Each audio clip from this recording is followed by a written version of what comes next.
成龙、李连杰跟我们3个都买不到保险，因为他们说跳这个山呢是危险的动作，我们说的太危险了，我们都不知道怎么样。恨是我硬漢子，拼出一生痴，流汗血盡赤心，追尋大意義。保险公司把你拉入黑名单了是吗？是没法保的，现在还没有解禁。有其他的一些领域可能可以保，但是一旦你到了片场或者是做危险动作的时候，他们都觉得几乎是很难保的。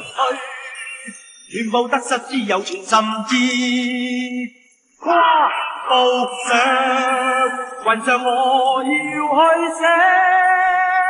这一场戏的动作一定要有一个镜头是拼命的看，给观众看下来死人一样的，就是这种感觉。而且我们那个时候还真正现实，还真的经验的太多了。憑傲氣自我寫我一生的詩，情共愛淚與痴，真誠是意義，生命豁出去。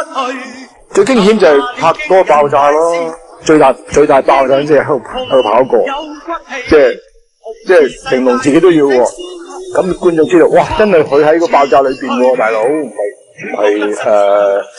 係就咁樣啲空鏡喎。跨步上雲上我要去飛。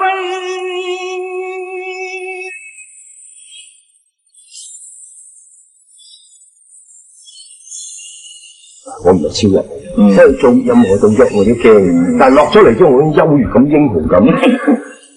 衝前去，全部得失只有盡心知。跨步上雲上我要去飛，衝前去。